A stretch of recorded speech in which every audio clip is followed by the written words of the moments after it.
Would you die for your child? This is the only question a parent needs to answer. Everything else flows from this. The first sentence is so important, and the last sentence as well. The first and last sentence are the ones I put the most work into. The middle is the hardest for me. I still struggle with the middle. Because early on, when I outline a book, I know how it's going to start, and I know how it's going to end. It's connecting the two that I always find the biggest challenge. I believe in deep, deep research, anthropology, history, geography. And I'm not one of these people who think that the imagination should be unfettered and just scamper about among unicorns and lilies. I think the more you know a subject, the more material you have, the better the story can be. One of the funnest parts of writing 419 was dealing with the police and looking for a place that we could kill somebody. Because I said a car has to go over a bridge and roll down a hill. And the guy has to die, but it has to look like an accident. And so they walked me through how they would investigate it, what they would look for, and what would raise their suspicions.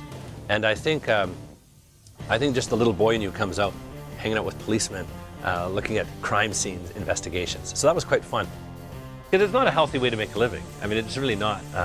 Sitting all alone in a room, making up conversations between imaginary people. It's not a healthy way. It's one of the reasons I love travel writing, and which is where I came out of, because it gets you out of the house. It forces you to leave the room. And oddly enough, travel writing leads very naturally into fiction, into literary fiction. The two of them really work well together. You have a protagonist, you have a journey built right in. You try to reveal character through dialogue.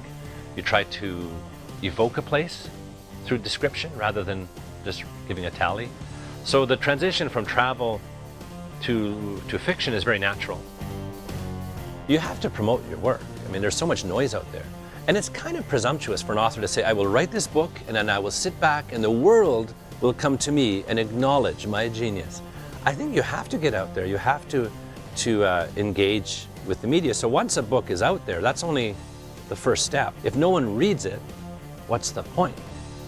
The advice my dad gave me, which is kind of standard advice but good, is to figure out what you love to do and then figure out a way to get somebody to pay you to do it.